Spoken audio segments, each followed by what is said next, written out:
6-year-old girl was dragged straight into the yard by her stepmother and her lover right after returning from the funeral, then had a bucket of cold water poured over her head under the excuse of washing away bad luck.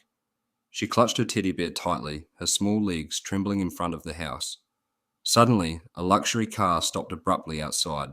A wealthy man stepped out, draped his coat over the girl's shoulders, and spoke only one sentence that opened the confrontation in which the wicked would be forced to pay the price. Before we begin, please like and subscribe and comment where you're watching from. Wishing you a few quiet, heartfelt moments as you follow this healing story along the journey of courage and justice. The wooden door closed behind the group that had just returned from the cemetery. The house was so quiet that the ticking of the wall clock sounded like a heavy hammer falling. Emma Collins, 6 years old, clutched a worn teddy bear tightly to her chest, her eyes red and swollen.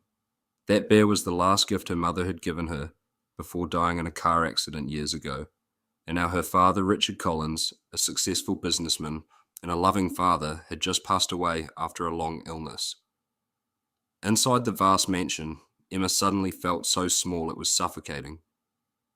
Karen Collins, 35, the woman who had entered this house only 2 years ago, as a stepmother, had spent the morning at the cemetery pretending to sob and wiping her tears endlessly.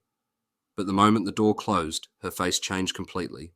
Cold and sharp, her eyes turned on Emma without the slightest trace of compassion, as though she were looking at an irritating obstacle. Emma whispered, her voice trembling, Can I clean the house for you, Mom?"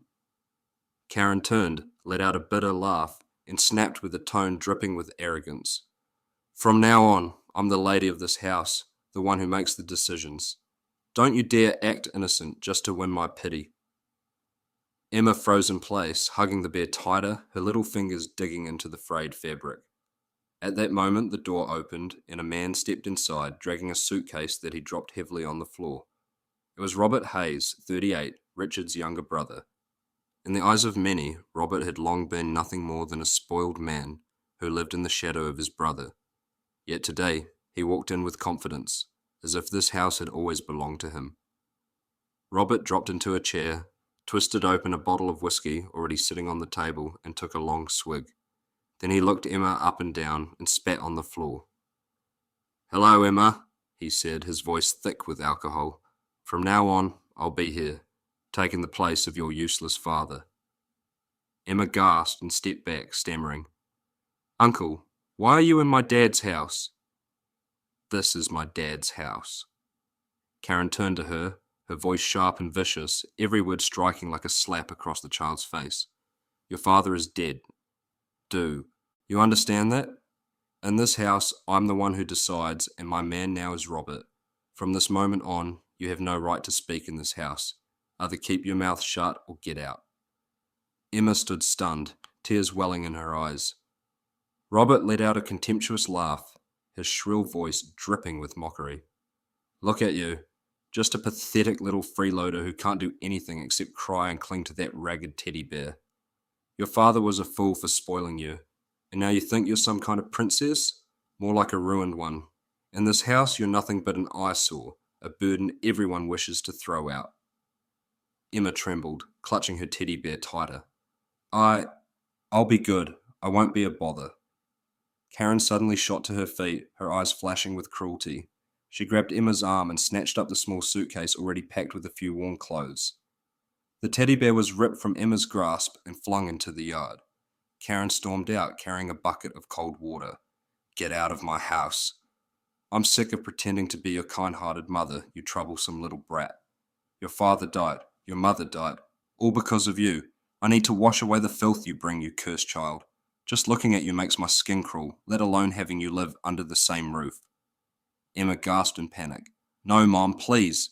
I'm so cold. I promise I'll be good. I won't talk anymore." Karen clenched her teeth.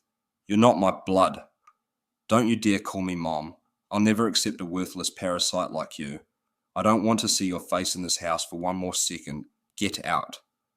She hurled the bucket of cold water straight onto Emma. The water drenched her hair and clothes, soaking into her skin until she shivered uncontrollably. The teddy bear lay sodden on the ground, crushed beneath Robert's shoe as he crossed his arms and sneered. Look at that, no different from a stray puppy. Perfectly fitting for her.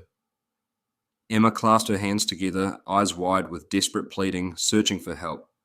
A few neighbours stood at a distance, but as soon as her gaze met theirs, they quickly shut their doors and turned away. No one dared to intervene. Emma collapsed to the ground, clutching the ruined teddy bear, her tears mixing with the icy water on her cheeks. Her hoarse voice broke through the night. "Daddy, where am I supposed to go now?" At that moment, the sound of an engine echoed. A sleek black Cadillac pulled up right outside the gate. The door opened and a man stepped out. He wore a dark suit, his eyes sharp yet filled with shock. He froze, staring at the scene beyond the gate. A 6-year-old girl curled up in the yard, soaked to the bone, her eyes red, clutching an old toy, as if it were her last lifeline. His gaze betrayed a pain he could not hide. The man clenched his fist, and in that instant the memories of his own abandoned childhood rushed back. He took a step forward, his voice hoarse with emotion. "What is going on here?" The man was Ethan Collins, 40 years old, a self-made millionaire often mentioned in financial magazines such as Forbes, Fortune, and the New York Times. He had built a real estate empire spanning multiple states, known as a cold strategist in business, yet secretive about his private life. Few knew that behind that glamorous image he carried a wounded childhood, abandoned, once living in fear of his stepfather's violence and his own mother's neglect. The gate swung open, and Ethan Collins stepped into the rain-soaked courtyard, frozen in place. His dark suit jacket shifted lightly in the wind as he moved forward. His sharp face, his eyes still stunned at the sight of a little girl soaked with cold water, shivering in the middle of the yard. Ethan slowly removed his coat and draped it over Emma's shoulders. The small frame beneath trembled under the warmth still lingering in the fabric. Emma looked up, her tear-stained eyes flickering with a fragile hope. Her tiny hand clutched the edge of his coat as if afraid he might vanish. Ethan tightened his grip gently on her shoulder, then raised his head. His voice came out hoarse, each word pressed down with restrained anger. "Richard has been gone for less than a day. Is this how you treat his daughter?" Karen blinked, her shoulders trembling slightly. A single false tear rolled down her cheek. Her voice quivered, though it carried an icy edge. "You misunderstood, Ethan. I only wanted to teach her to listen, to behave politely. The girl is stubborn, disrespectful to her uncle. I was only scaring her a little." Robert let out a mocking laugh and blew cigarette smoke in his direction. "I'm her uncle. I suggest you stop meddling in family matters. You already showed up late to the funeral, and now you want to play the hero? This is none of your business, so stay out of it." A cold flash flickered in Ethan's eyes. Memories surged in his mind. At 15, it was Richard, the very friend now lying in the ground, who pulled him out of nights filled with beatings, out from under the table where he hid from his stepfather's blows.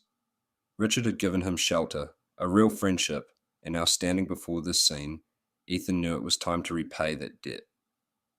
Emma tugged at his sleeve, her voice trembling with fear and desperation. "Uncle, they'll throw me out again. I have nowhere else to go. Please help me." Ethan looked down at her. In that moment, the fear in Emma's young eyes was the same terror he once carried in his own. He drew a deep breath, then turned back to face Karen and Robert. "She's coming with me," he said firmly, leaving no space for argument. Karen tilted her head, her eyes glinting with malice. She was about to protest, but Robert placed his hand on her elbow and lowered his voice with a mocking laugh. "Let him take her. That little brat will come crawling back sooner or later." Karen froze, swallowing her anger, forcing a crooked smile. She muttered through clenched teeth, "Fine. If you want to play the hero, go ahead. Let's see how long you can carry her. She's nothing but a jinx." Ethan didn't respond. He simply bent down, lifted Emma into his arms, and walked straight out through the gate. A sleek Cadillac Escalade was already waiting, its door opening and closing softly behind them. Inside the car, Emma sat pressed against the seat, her small hand clutching the old teddy bear. Her wide eyes shimmered with worry before she whispered, her voice barely louder than a breath. "Sir, are you going to leave me too, like my stepmother did?" Ethan gripped the steering wheel tighter, his knuckles turning pale. Outside, the rows of trees blurred and slipped away. Inside his chest, old memories stirred. Nights when he sat shivering by a window, waiting for a hand to lift him up. A hand that never came. He swallowed hard, his gaze fixed firmly on the road ahead. "No," he said finally, his voice low but clear. "I won't leave you." The car turned into the underground garage of a tall glass building in downtown Manhattan. Ethan parked in his reserved spot, cut the engine, and leaned over to open the door for Emma. He placed his warm hand on her shoulder, signaling her to follow. They walked through the lobby where the doorman, Mr. Harris, gave a slight nod. He was in his 50s, quiet and polite. His eyes fell on Emma's soaked clothes, and he looked as if he might ask something, but he held back when he met Ethan's stern gaze. The elevator doors opened. They stood side by side, Emma clutching her wet teddy bear, her eyes fixed on the tips of her shoes. When the door slid open again, a carpeted hallway led them to the corner apartment. Ethan swiped his card, the light blinked, and the door unlocked. Inside, the penthouse was spacious, with an open kitchen and airy living room. Everything was neat and orderly, yet the silence was so complete that the sound of breathing seemed loud. Ethan handed Emma a soft towel and pointed to the chair. "Sit here for a moment. I'll get you something dry." Emma gave a small nod. He brought her a little sweater and sweatpants, then pointed to the bathroom. When she came out, her hair had been lightly dried, the oversized sweater swallowing her frame, making her look even smaller. Ethan warmed a pot of chicken soup, ladled it into a bowl, and placed a spoon beside it. The gentle warmth spread through the air. Emma looked at it, then pushed the bowl back. "I'll only eat a little." "I don't want to get yelled at." Ethan went quiet for a few seconds. He pulled out a chair across from her, his voice slow and steady. "Here, you don't have to ask permission just to exist." Emma blinked at him as if waiting for a condition to follow. "You eat when you're hungry, you sleep when you're tired. No one will scold you for that." She picked up the spoon, scooped a small bite, and blew on it gently. She ate slowly, stealing glances at him between each spoonful. Ethan didn't rush her. He just sat there with his hands folded, as if waiting for her breathing to settle into a calmer rhythm. When the bowl was halfway empty, Emma set the spoon down. "You don't hate me, do you?" Ethan answered after a pause. "No one has the right to hate a child for simply existing." Emma lowered her head, her voice thinning. "They said I was bad luck. You are Richard's daughter, and you are yourself. No one can define you by their cruelty." He stood, took a thin blanket, and draped it over her legs, then quietly tied it up. The clink of dishes was barely audible. Emma whispered, "I won't make the house dirty." Ethan turned back, offering a faint smile. "A house is meant to be lived in. It's not a showroom. Here, you're allowed to make a little mess." Night settled in. Ethan led Emma into the small guest bedroom. The bed was already made. He set a moon-shaped night lamp on the side table and handed her a glass of water. "Do you want to call anyone?" Emma shook her head. She clutched her teddy bear and slipped under the blanket, her eyes stinging, but she forced herself to hold it in. After a while, a tiny sob escaped, no louder than the wind. "Mom. Dad. Why did you leave me with them?" Ethan sat outside the door, his back against the wall, his hands clasped together. He didn't knock, didn't intrude. He only listened. The sobs inside grew quieter, breaking off in uneven bursts, until they faded completely. His eyes were red. Old fragments of memory stirred painfully. A little boy once counted the steps of a drunken man in the hallway, swallowing his own cries so he wouldn't be discovered. Richard had pulled that boy out of that place, given him something steady to hold on to.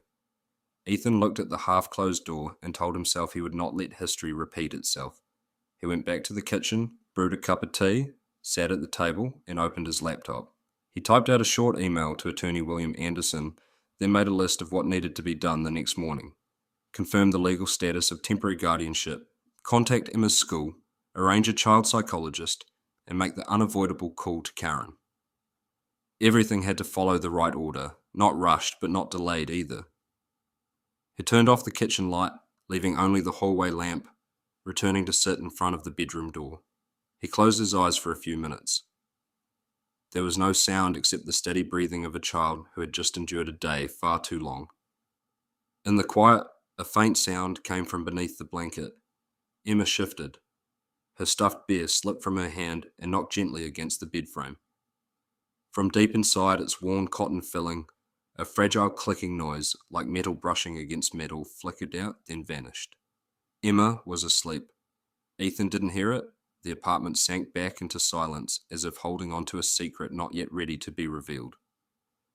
In the morning, Ethan quietly pushed open the living room door and cleared the bowls and spoons left on the table. He heard the faint creak of a bed, then Emma's bare footsteps. The girl hugged her teddy bear, folding the blanket neatly out of habit from her old home. Emma set the bear down and by chance noticed a small loose seam on its ear. She tugged at it. A thin piece of fabric pulled away, revealing something hard stuck inside. Emma slipped her finger in and pulled out a silver USB stick no bigger than her fingertip. She looked up, her eyes wide. Uncle Ethan, the bear is torn, and there's this... Ethan stopped what he was doing and came over. He took the USB from her, looked at Emma, and asked, "Do you want to see together what's inside?" Emma gave a small nod, still clutching the teddy bear tight against her chest. Ethan opened the laptop on the kitchen table. He plugged in the USB, and the screen showed a single audio file named with a date from 1 year ago. He clicked play. From the speakers, Richard's voice came through, shaky but clear. "Robert, what is this bottle of medicine? I don't need this. When I take it, my heart races. Karen, where did you get this?" Robert's voice answered cold and flat. "The doctor prescribed it. Take it. You're weak. Don't be paranoid." There was a thin stretch of silence. Then Karen's voice slid in, whispering close to the device. "Let him drink more. Let him die already." Ethan pressed his hand against the edge of the table. Emma blinked fast, then broke into sobs, the question spilling out as if she could no longer hold it back. They poisoned my dad." Ethan placed his hand gently over the back of hers. He kept his voice low, steady, and firm. "Your father didn't want you to live in fear. He left you the truth." Emma squeezed the bear, her tears soaking into its fur. "Dad knew what they were doing to him. Maybe your father knew he wouldn't survive. He understood what was happening, and he believed someone would protect you and preserve this evidence. Today, that's what I'll do. I'll expose every one of those vile people." Ethan rewound a few sections, listening carefully to the breathing, the clink of a glass, the scrape of a chair. He opened the file properties, took a screenshot, and saved 2 backup copies, one to the hard drive and one to the cloud.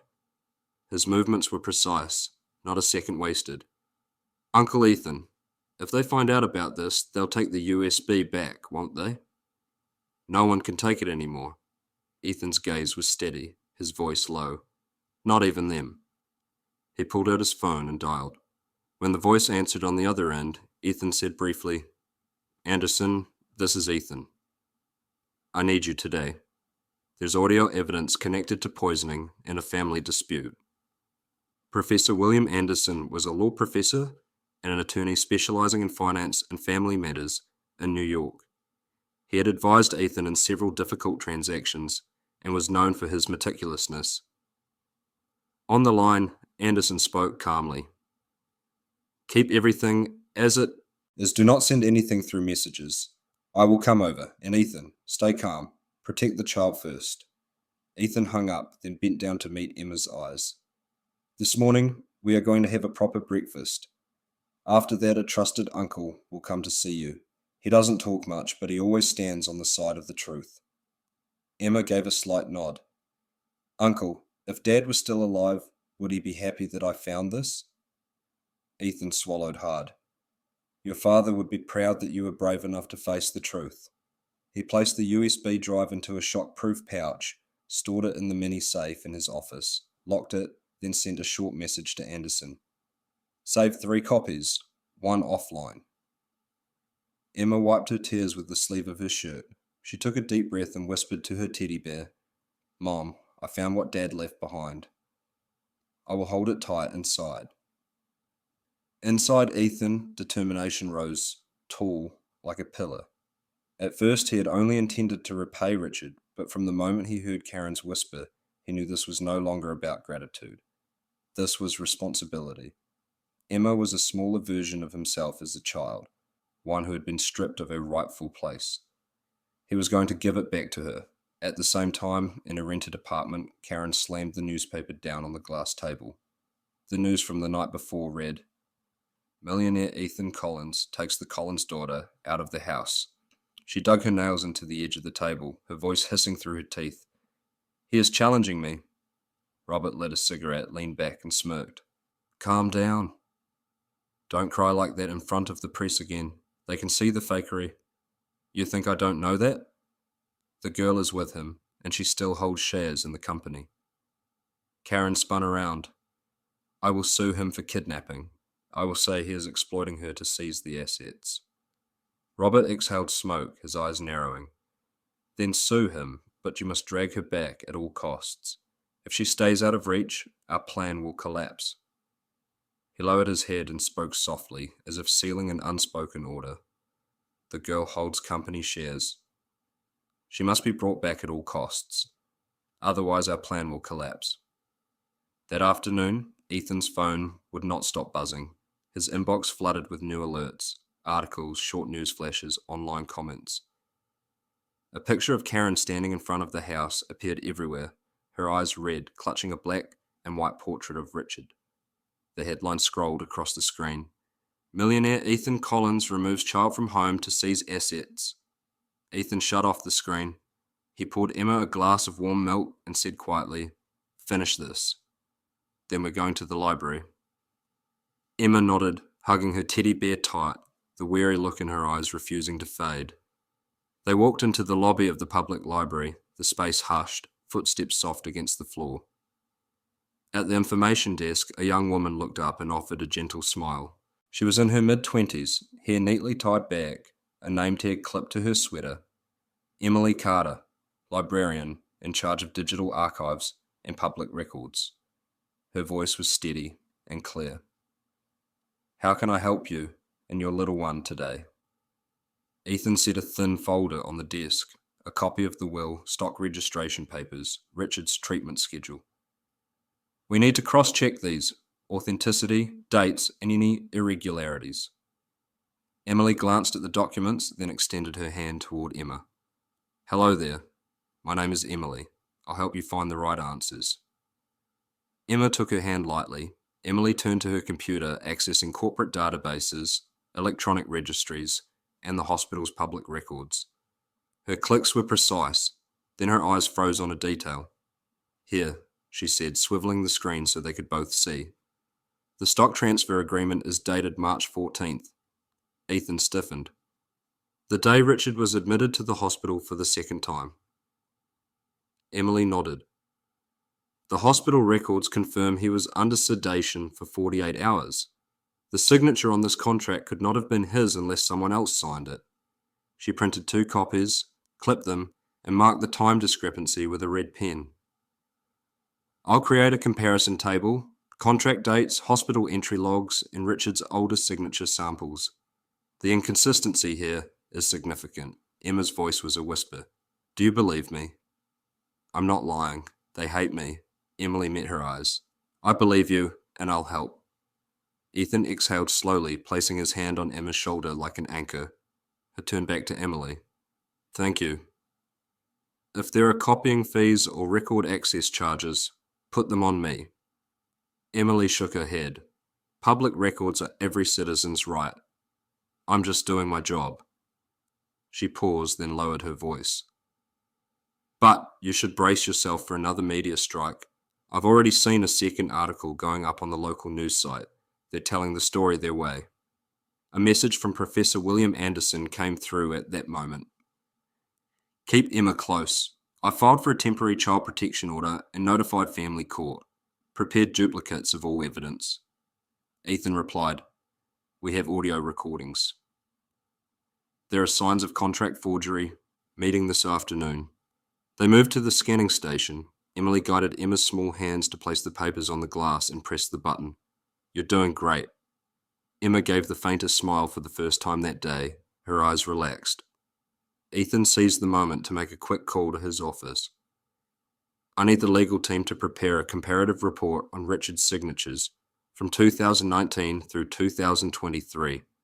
Urgent. The phone rang again. It was an unknown number. A woman's voice introduced herself as a reporter. We want to ask about the kidnapping allegations. Ethan kept his tone calm. I will release a statement once the court issues a temporary ruling. I will not respond outside the legal framework. He hung up, not allowing the next question to spill through the speaker. Emily finished printing, clipped the papers into a folder, and handed it to Ethan. This is the copy for submission. I'll keep the duplicate in the library, as required by record regulations. If anyone asks, I'll answer according to the law. Ethan bowed his head slightly. Thank you. Emily smiled. Thank you for bringing her here, instead of leaving her to fend for herself. When they left the library, the evening breeze swept gently through the street. Ethan guided Emma across the crosswalk. He knew Karen would not stop. She had money, lawyers, and cameras ready to record any story she wanted to tell. He tightened his grip on the folder, reminding himself of the rhythm. Slow, steady, lawful. Night fell as they returned to the building. In the elevator, Emma rested her face against his shoulder, breathing evenly. Are you tired today? Ethan asked softly. I'm fine. I don't want to go back to that house. You will never have to go back to a place that scares you. The elevator doors slid open and they stepped into the hallway. Ethan paused for half a second. Across the street, beneath the shadow of the trees, a black car was parked. Its headlights blinked once, then went out like a deliberate wink. Ethan ushered Emma inside, locked the door securely, and stepped out onto the balcony to look down. In the driver's seat, Robert Hayes held a cigarette between his lips, his fingers tapping a rhythm on the steering wheel. The cigarette glow cut through the darkness, revealing the cold smile at the corner of his mouth. He tilted his head back as if he knew exactly which apartment had the light on. The two men looked at each other across the silent distance. Ethan did not retreat. He simply drew the curtain closed, made a quick call to the building security, and sent Anderson a single message. They followed us to the door. Outside, the headlights blinked once more, then silence. The car did not leave. A quiet threat lingered, waiting just below the building. Ethan drew the curtains shut and dialed security. He instructed them to increase patrols around the lobby and the parking garage. 15 minutes later, the black car finally drove away. Ethan jotted a quick note to Anderson. They showed up in person. The next morning, he took Emma to the library. Emily greeted her at the children's desk and handed her a box of crayons. She leaned toward Ethan and spoke softly. I'll sit with her. Go ahead and take care of your work.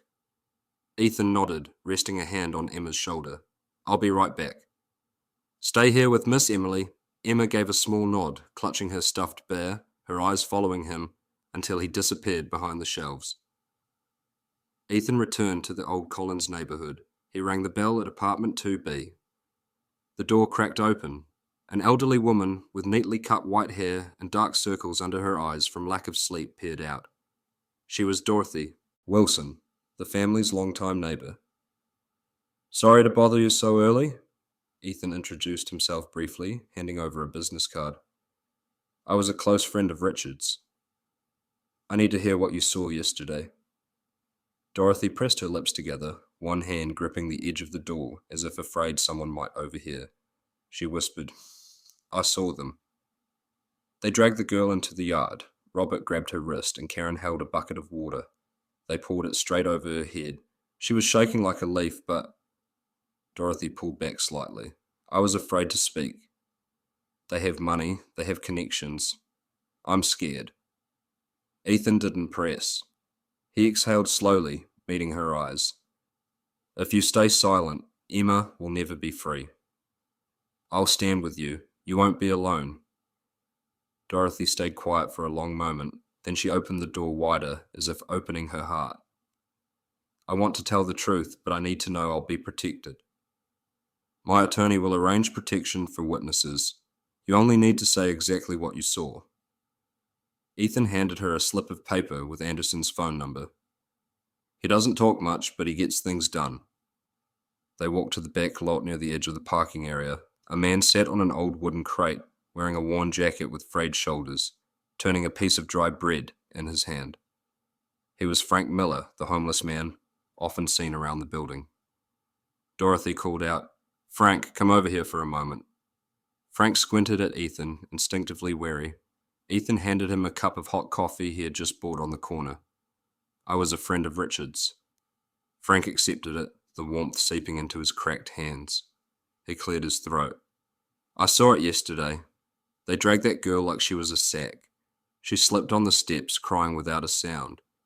I wanted to step in, but Robert glared at me. I've got nothing left to lose, but that girl, she doesn't deserve to live like me. I'll tell the truth." Ethan gave his shoulder a firm squeeze. "Thank you." He passed him another card, along with a paper noting an appointment time. "This is your meeting with Mr. Anderson. I'll be there with both of you." Dorothy nodded. Frank nodded.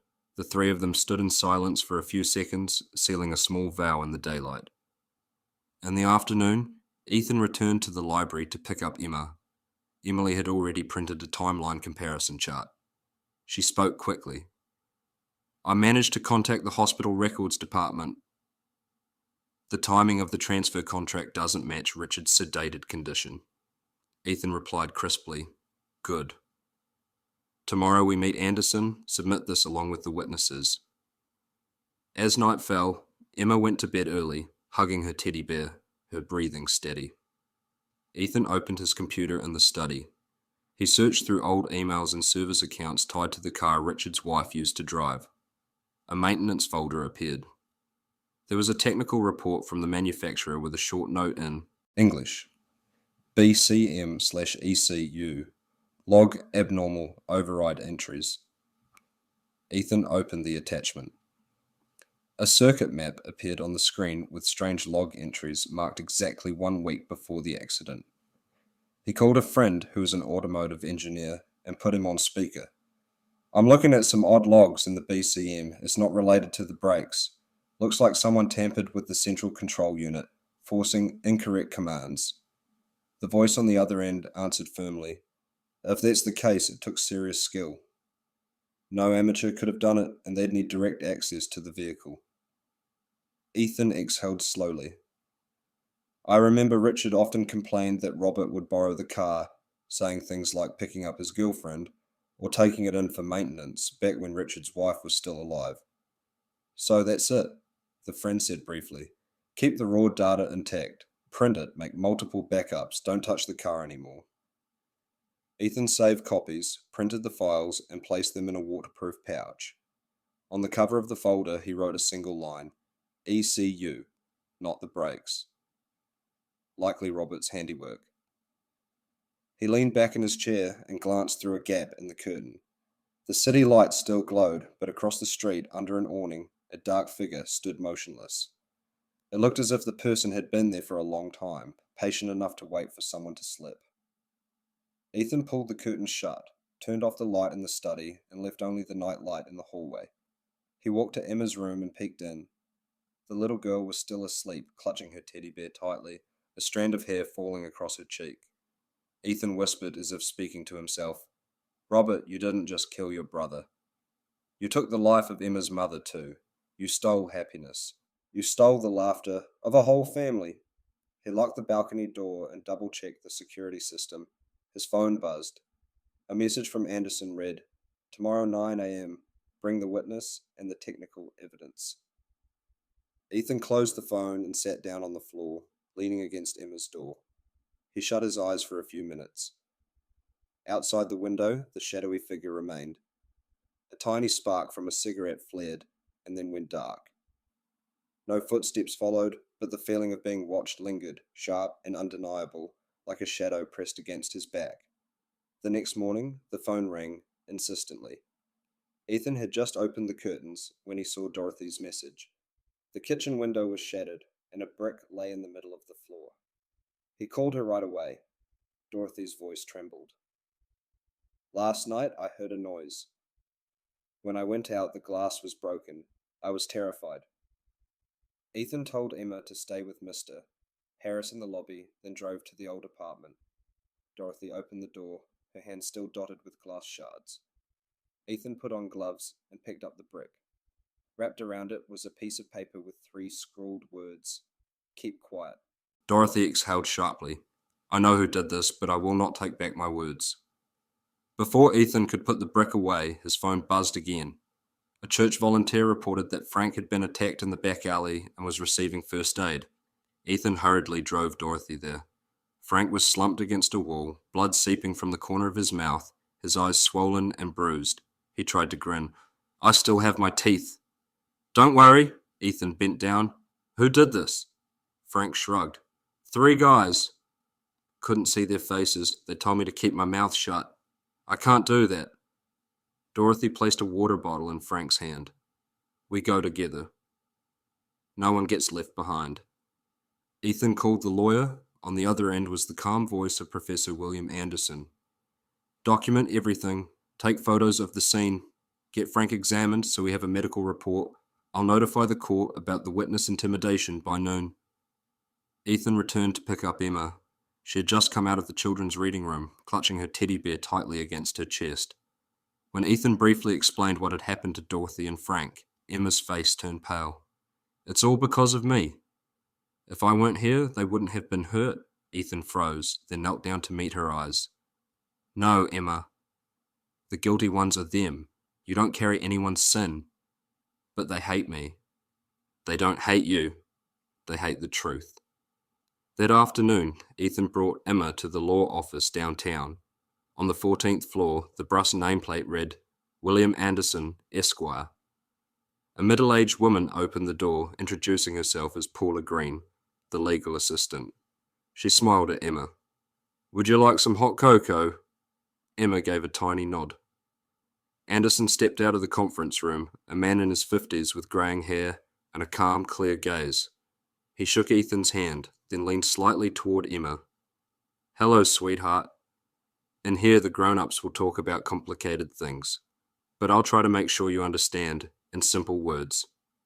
In the small meeting room, Ethan placed a USB drive in a folder on the table. Anderson plugged in the device, listened to the recording, and arranged the papers in order.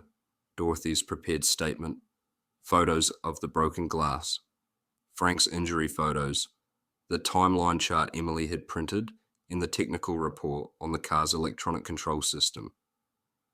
Anderson spoke slowly, almost like counting beats.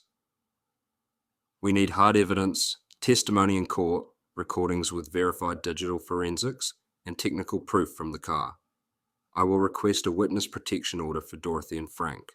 At the same time, I'll petition to have the child placed in your care under an emergency guardianship. Ethan nodded. I have enough to start, but the truth about her mother's accident. I can't tell the girl everything yet. She would break. The door creaked softly. Emma stood at the threshold, holding a cup of cocoa, her eyes wide. She must have caught half a sentence. My mom. It wasn't an accident. The room fell silent. Ethan stepped forward, placing a hand on her shoulder, his voice trembling but clear. One day you'll know it all, but today, let me carry this with you. Emma looked up, her lips quivering. Then did my dad know? Your father left what was necessary to protect you. He loved you very much. Anderson added, his tone steady. Our job is to bring the truth into the light, piece by piece, by the law, at the right time. You are not alone. Emma nodded, her eyes wet but clinging to the words, not alone. Paula entered carrying a thin folder. This is the petition for a temporary protection order and the hearing schedule. Anderson signed, then turned to Ethan. Tonight, limit movement in and out. Don't let the girl go outside alone. I've notified the local police about the threats. By late afternoon, they left the courthouse. Ethan held Emma's hand on the way home. Mr. Harris in the lobby looked around more carefully than usual. In the elevator, Emma leaned against Ethan's arm and whispered, If I have to speak in court tomorrow, I'll tell the truth. Ethan tightened his grip on her hand. I'll be standing right beside you. Night came. Ethan prepared a simple dinner. Emma ate little, but for once she did not stop halfway through. After her bath, she sat by the window, drying her teddy bear, quiet as if talking to someone invisible. Ethan reorganized the files, checking everything one last time. Backup USB, photos of the scene, technical reports, draft testimonies. The television in the living room switched on to the evening news. The anchor read briskly, "New developments in the custody battle of the Collins child." The screen showed Karen, in a black dress, eyes glistening as she stood before the cameras. She spoke clearly, almost rehearsed. "I will fight to regain custody of my daughter. Millionaire Ethan Collins is nothing but a greedy man trying to seize control of the shares." The living room seemed to sink under the weight of her words. Emma turned, clutching her teddy bear tightly. Ethan didn't switch off the television. Instead, he stepped forward, blocking half the screen so that Emma saw only him. "Listen to me," he said slowly, each word deliberate. "Noise is not the truth." The broadcast continued, bold headlines scrolled across the screen. Outside the window, the city lit up. Another night was falling, and the storm of public opinion had only just begun. Ethan turned off the television, stacked the files neatly, and checked the USB one last time. The next morning, he held Emma's hand as they walked through the gates of the New York County Family Court. The hallway was packed with people. William Anderson walked beside him, carrying a thick case file. He gave a small nod to Paula Green, the paralegal, who was already waiting. A court bailiff, Miller, guided them into courtroom 3. Inside, Judge Patricia Coleman sat high on the bench, her expression stern. To the left stood defense attorney Avery Clark, representing Karen. To the right, in the public gallery, several reporters were present. Karen wore a black dress, her eyes red as she looked straight into the cameras. Robert sat beside her in a dark shirt, his face carefully set in the role of the kind uncle. The clerk called out the names of the parties. The judge tapped her gavel. "Court is now in session." Attorney Clark rose first. "My client, Mrs. Karen Collins, is a desperate mother. The child was taken from her home against the guardian's will by Mr. Ethan Collins, a powerful businessman. This is an abduction disguised as protection." Karen sobbed right on cue, pressing a handkerchief to her eyes. Ethan stood tall, his voice steady. "Your Honor, this child was subjected to psychological abuse. They dragged her outside and threw water on her as if she were an object. I have witnesses." The judge said, "Bring in the witness." Dorothy Wilson stepped forward, her hands trembling. She introduced herself as the downstairs neighbor. "I saw them pull the girl out." Robert was gripping her wrist. Karen carried a bucket of water and poured it straight over her head. The little girl shrank back and begged. Attorney Clark interrupted. "Do you bear any personal grudge against my client?" Dorothy shook her head. "No, I was afraid. Afraid because they have money and influence. But the truth is, I saw it happen." Frank Miller came next. He wore a worn knit cap, his voice rough but firm. "I sleep in the alley out back. I heard the child crying. When I looked up, I saw her being dragged and stumbling. I wanted to step in, but Robert stared at me like he would kill me if I moved. I'm saying this because I don't want any child living the way I've had to." The judge nodded, taking notes. Anderson carefully placed the USB on the table. "Your Honor, this is a recording hidden inside the teddy bear left by the child's birth mother. I have verified the timestamps and metadata. With the court's permission, I'd like to play it." The courtroom fell silent. Richard's weary, shaky voice came from the speakers. "What did you put in the bottle?" "I don't need this. When I drink it, my heart races." "Karen, where did you get it?" Robert's voice, cold as ice, replied, "The doctor prescribed it. Just drink." And then Karen's whisper came, so close it brushed against the microphone. "Let him drink more." A murmur rose and then faded. Robert's face turned pale as he shot up from his seat. "Fake! Fabricated. Anyone could splice that together." Anderson didn't turn his head. "Your Honor, I have submitted a verification report of the file's origin, the time of recording, and confirmation there are no signs of tampering." This is the attached report. He pulled out another bundle of papers bound with a red clip. Furthermore, regarding the death of Mr. Richard's wife, the technical report shows that the central control system of the vehicle had been tampered with. It was not the brakes. The ECU and BCM parameters were altered. Whoever did this had both the skill and access to the car. The judge looked up. And the source of this report? Anderson replied, from the maintenance company with system logs. It has been authenticated by their technical representative under sworn testimony. Robert Hayes had a habit of helping by taking the vehicle in for maintenance while the victim was still alive. This is the garage log we retrieved. The entries match the exact time of interference. The judge turned her eyes toward the defense table. Miss Karen Collins and Mr. Robert Hayes, do you wish to make a statement? Karen's hands clutched the edge of her chair, her voice faltering. I cared about that girl. I was only teaching her. Ethan no longer looked at her. He leaned down and spoke softly to Emma. You don't have to say anything if you don't want to. Emma took a deep breath, but still rose to her feet. Her voice was small, yet startlingly clear. If they cared about me, they wouldn't have thrown water on me. They wouldn't have laughed when I cried. The courtroom fell silent. Emma's hands gripped the hem of her dress, her eyes no longer hiding behind anyone.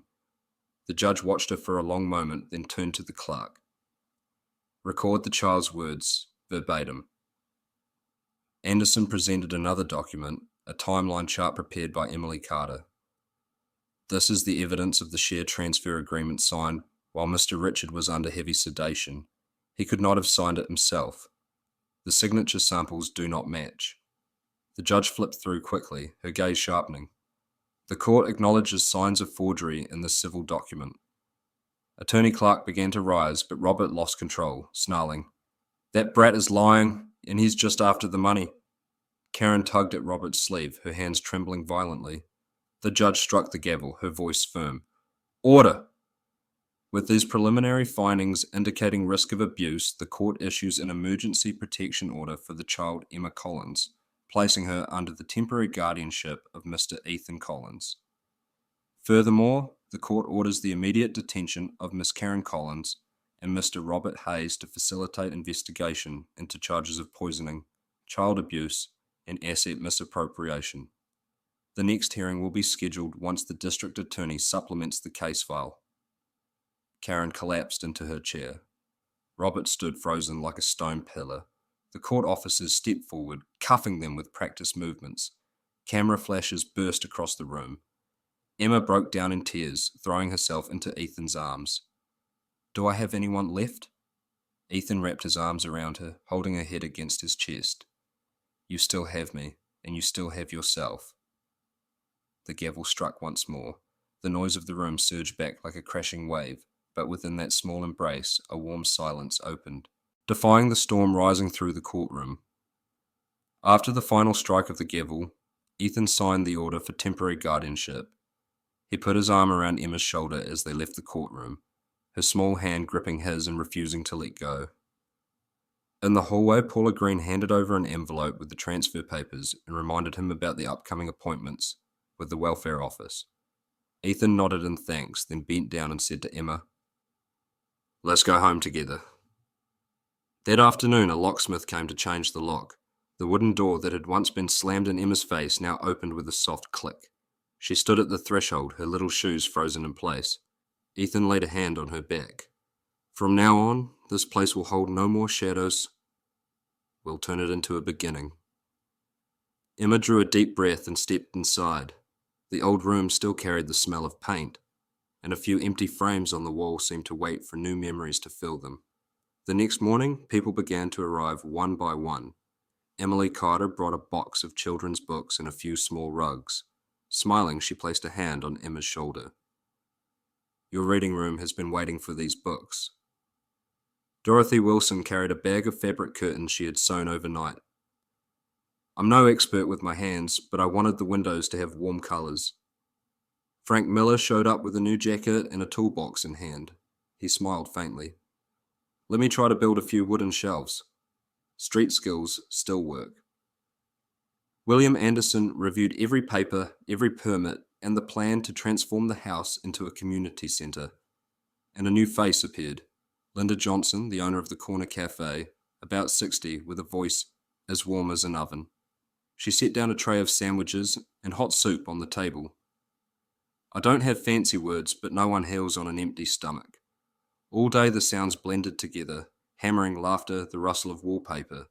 Ethan carried paint cans, Frank climbed ladders, Dorothy measured curtains, Emily labelled books, Linda made cocoa, and Anderson moved from room to room, checking off the tasks that still needed filing. On a whiteboard, Ethan wrote one line and circled it. Harbour Lights Centre. By evening, Emma stood in front of her room. The walls had been repainted in bright colours.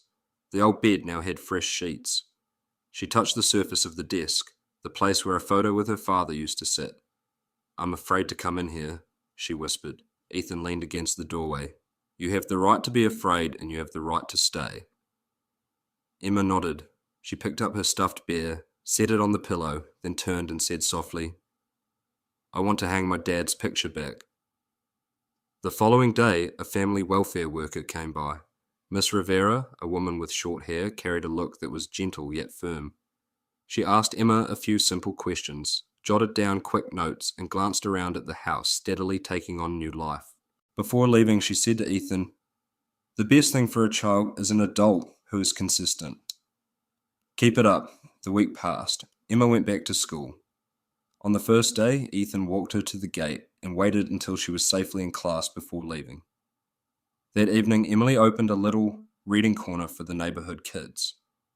Frank had just finished building 2 long wooden shelves, the fresh scent of pine lingering in the room. Linda brought over a tray of cookies, warning, Don't eat too many or you'll get a stomachache, then secretly tucked an extra bag into Emma's backpack to take home. Dorothy sat by the window, knitting a scarf, occasionally glancing up to smile at Emma. Anderson received the first document recognising the house as a temporary community centre, though they were still waiting for the full permit. One night, as Ethan was folding a blanket in the living room, Emma stepped out, her fingers twisting at the hem of her shirt. She looked at him for a long time, then asked bluntly, Do you really want to be my dad, or is it just because you miss my father? The room fell silent for several breaths. Ethan set the blanket down and crouched so his eyes met hers. At first, it was because of your father. He once saved me when I was a child. I thought I was paying a debt, but now, it's because of you. My heart chooses you. Emma bit her lip, her eyes brimming with tears. If one day you no longer remember my father, would you still choose me? Ethan gave a faint smile. I might forget many things, but I will never forget the words I've spoken. By the weekend, a temporary sign reading, Harbour Lights Centre, hung on the porch. Curious children from around the block wandered in. Emma, shy at first, grew more confident. She pointed to the shelves of books, handed out crayons, and showed them how to fold paper airplanes. When one boy asked timidly, Do you live here all the time? Emma nodded. Yes, and you can come here every afternoon. Christmas Eve drew near. Linda laid the table, Emily hung paper lanterns, Dorothy set out a bowl of peppermint candies, and Frank built a Christmas tree from old wood. Ethan placed a small box on the table, wrapped in purple paper with a white ribbon. When the house grew quiet, he called to Emma, Come here, sweetheart. Emma sat down, her eyes moving from the box to him. Ethan nodded. Go ahead, open it. She untied the ribbon and lifted the lid. Inside was a new purple scarf, soft and long enough to drape over her shoulders. Beneath the scarf lay a thin envelope, the paper yellowed with age. Emma pulled it out. The handwriting was familiar, steady, Richard Collins. Her hands trembled as she looked up at Ethan. He gave a small nod. She opened the letter. The first line was written, clearly. If you are reading this, it means the truth has come to light. Trust Ethan, because I trust him more than anyone. Emma clutched the letter to her chest. Outside the window, the Christmas lights flickered on. Inside, the room grew silent for a single beat, as if to let Richard's words rest in the air before anyone breathed again. A new chapter was about to begin, and this letter was the door. Emma folded Richard's letter, placed it into the small wooden box Ethan had made for her, then locked it with the tiny key that hung from the strap on her wrist. A year had passed since that moment. Today she stood on a chair, tying the last ribbon onto the wooden sign above the porch. Ethan held the letter, looking up. "Is it steady?" Emma smiled. "It's steady." She jumped down, the purple scarf on her shoulders fluttering lightly. Inside, the Harbour Light Centre glowed with warm lights. Homeless children gathered, each holding a cup of hot cocoa that Linda Johnson had prepared. Emily Carter laid out books on the table with a label that read, "Christmas Gifts." Dorothy Wilson adjusted the curtains she had sewn by hand. Frank Miller switched on the string of lights he had crafted from recycled wood. Professor William Anderson arrived a little late, carrying a thick envelope. Emma ran around the Christmas tree, her purple scarf brushing against her cheeks, her eyes sparkling. She bent close to whisper into the ear of a teddy bear sitting on the shelf, "Today, I won't cry anymore." Ethan stood near the door, smiling at her, then looking out at the porch. Memories surged back. The day he had seen the little girl drenched with a bucket of water in broad daylight, trembling, lifting her face as if begging for help. He whispered softly, only for himself to hear, "Richard, I kept my promise." Anderson stepped forward, his voice low. "There's official news." He opened the envelope and handed Ethan a thick court ruling, stamped with the seal. Robert Hayes and Karen Collins have been sentenced heavily for poisoning, abuse, and fraud in seizing property. The tampering of the control system in Richard's wife's car has been confirmed. Technical evidence and witness testimony sealed the case. Ethan exhaled, folding the papers closed. "Thank you, Bill." Emily, having overheard, smiled. "Justice may come late, but it never disappears." Ethan called out, "Come here, sweetheart." Emma ran to him and held his hand. Anderson leaned down. "Congratulations, brave girl." Emma nodded, looked at Ethan, then suddenly spoke slowly and clearly, as if declaring something long kept inside. "Dad, from now on, I'm not afraid anymore." The whole room paused for a beat. Ethan tightened his hand around hers, his eyes wet. "Yes, my daughter." Linda gave a small whistle. "It's time." The children crowded around the tree. Frank flipped the switch and the lights burst into brilliance. Dorothy handed out peppermint candies. Emily placed a wrapped book into each child's hands. "Open them together." The sound of tearing paper filled the room, followed by bright cheers, joyful but not chaotic. On the wall, the newly hung board shone under the string of lights. Harbour Light Centre, where every child has the right to hope. Emma tugged Ethan's hand, leading him to the corner of the room where Richard's photo was placed with care. She set down a small wooden star that Frank had carved, then whispered, "Dad, I read the letter. I did everything you asked, I believe." Ethan rested his hand on her shoulder. "And you helped many other children believe with you." Anderson leaned close and said quickly to Ethan, "The permanent guardianship papers will be ready after the holidays. The court wants to review a few more procedural items, but it's only a formality." Ethan nodded, unable to hide a faint smile. The children gathered to sing, their voices uneven but warm. Emma turned back and raised her hand. "Dad, can we sing together?" Ethan replied, "Lead me in." The two of them stood side by side, their voices joining the crowd, not needing to be loud, only steady in rhythm. Outside the glass doors, snow began to fall, thin as dust. Paula Green, Anderson's assistant, stopped by and handed a small gift bag to Emma, introduced herself, then hurried back to the front office. Emma smiled, thanked her, and placed the bag next to her teddy bear. She turned and hugged Ethan tightly, as if confirming the words she had just spoken. Ethan held her back, pressing his forehead gently against her soft hair. The church bells nearby rang out, deep and steady. The whole centre grew quiet for a moment, as if everyone was listening to a single shared heartbeat. Snow on the porch settled over the new sign, glowing beneath the string lights. Emma looked up at the sky through the window, her small hand gripping Ethan's. She spoke clearly now, no longer trembling. "Mom, Dad, I am not alone anymore." Ethan bent down, his voice soft but resolute, tender as a vow. "And you will never be alone again." The story closes with the warm lights of the Harbour Light Centre, but the message remains open. When evil pushes us into darkness, kindness lights the way. Karen and Robert have paid the price before the law. Emma has been embraced with love and taught how to stand tall. And Ethan kept the promise he made to a fallen friend and became the family his heart had chosen. Thank you for being with us. Every view and every word of feedback you give is the encouragement that keeps us going. Please don't forget like and sub. See you on the next video.